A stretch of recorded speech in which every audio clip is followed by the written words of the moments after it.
थाना क्षेत्र से 3 दिन पूर्व लापता हुए टायर व्यापारी का शव सिमरोल के जंगलों में मिलने के साथ ही हत्याकांड का पुलिस द्वारा खुलासा किया जा चुका है। मृतक व्यापारी का नौकर की पत्नी के साथ अवैध संबंध था, जिसके चलते गोली मारकर हत्याकांड की घटना को अंजाम दिया गया। बता दें, इंदौर के लसुड़िया थाना क्षेत्र स्थित कैलाशपुरी बंगाली कॉलोनी में रहने वाले अशोक वर्मा 3 दिन पहले अपने घर से रुपयों से भरा बैग लेकर निकले थे और परिजनों को कहा था कि वह किसी कीमती जमीन खरीदने जा रहे हैं। लेकिन जब वह कई घंटों तक नहीं लौटे तो परिजनों द्वारा लसुड़िया थाने में गुमशुदगी की शिकायत दर्ज कराई गई थी और उसके बाद लगातार कई स्थानों पर पुलिस सहित परिजन तलाश कर रहे थे। लेकिन पुलिस को अन्य कई क्षेत्रों के आधार पर कई प्रकार की जानकारियां हाथ लगी और फिर मोबाइल के लोकेशन सहित लैपटॉप संबंधित और कई सीसीटीवी खंगालने के बाद व्यापारी अशोक वर्मा की आखिरी लोकेशन तलाशी गई और सिमरोल के नजदीकी जंगल में 15 फीट नीचे शव बरामद किया गया। मृतक व्यापारी अशोक वर्मा की कॉल डिटेल्स के आधार पर पुलिस ने पुराने नौकर राजकुमार की पत्नी के मोबाइल से बातचीत होने की बात सामने आई, जिसके बाद पुलिस ने राजकुमार और उसकी धर्मपत्नी से पूछताछ शुरू की तो पूरी हत्याकांड का मामला सामने आया।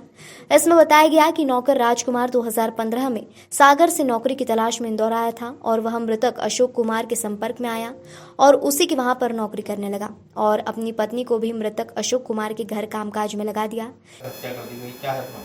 इसमें अपहरण नहीं कहेंगे इसको, असल में ये घर से गए थे और इसके बाद ये यहाँ पे गुमशुदगी दर्ज कराई गई थी लसुड़िया थाने में। पुलिस ने उस पर तत्परता से काम किया, उनकी लोकेशन निकाली, सीसीटीवी फुटेज निकाली और इसके बाद जब उसमें सीसीटीवी फुटेज में और जो टावर लोकेशन है, जो इनकी सीडीआर है, सीडीआर में एक महिला का इसमें नंबर आया जो कि जिससे इनकी लगातार बात हो रही थी और इसके बाद जब उसको पूछताछ के लिए बुलाया गया और जो इसमें निकली तो उसने शुरुआत में तो इनकार किया, लेकिन बाद में जब पुलिस ने सख्ती से उससे पूछताछ करी तो उसने पुलिस को बताया कि ये जो है मुझे परेशान करते थे और कुछ समय पहले जो है मेरा इनसे मतलब संबंध था और इसके बाद ये बात मेरे पति को पता चल गई थी। इसके बाद फिर इन्होंने मुझे बुलवाया और अभी 25 तारीख को वही सिमरोल के जंगलों में मुझे ले गए थे जो है और वहाँ पे मेरे साथ गलत काम किया और इसके बाद ये मुझे लगातार परेशान कर रहे थे, इसलिए जो है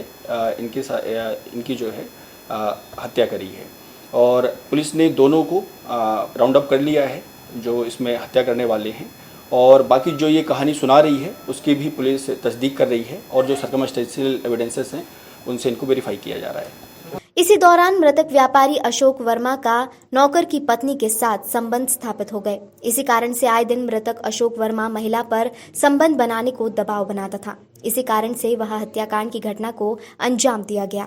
हत्याकांड नौकर राजकुमार की पत्नी द्वारा रचा गया था। इसमें व्यापारी मृतक अशोक वर्मा को व्यापार की शुरुआत करने के लिए रुपयों के साथ बुलाया गया और जमीन दिखाने ले जाने की बात करते हुए उसे जंगल की ओर लाया गया।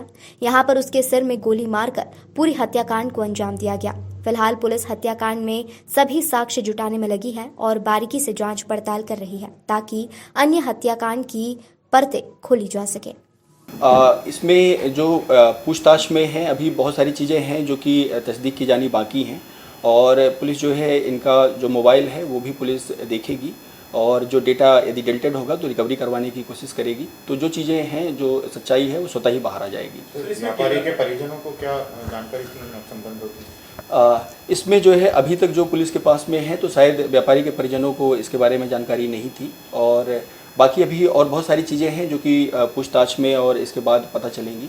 तो जो भी चीज़ें आएंगी वो इसमें ये मूलतः सागर का रहने वाला है और ये लॉकडाउन पीरियड में जो है सागर ही चला गया था। इसमें जो मृतक हैं इन्होंने ही इसको दोबारा बुलवाया है यहाँ पे, महिला को और उसके पति को। तो संभव है कि वो सागर से ही ला कर के लाया था और रखा था। बाकी अभी बहुत सारी चीज़ें हैं जो इसमें वेरीफाई की जानी है। इसमें जैसा कि हमने बताया कि इसमें जो है नंबर इसका आ रहा था, ये लगातार जो गुमशुदगी दर्ज थी थाने में हमारे और उस पर जो है पुलिस काम कर रही थी। तो इनका जब लोकेशन निकाली थी और इनका जो नंबर निकाला था तो उसमें नंबर में उस महिला के साथ में बात थी तो पुलिस ने उसको पूछताछ के लिए बुलवाया था और लास्ट कॉल भी उसकी महिला की थी। तो इसलिए जो है पुलिस ने पूछताछ के लिए उसको बुलवाया था।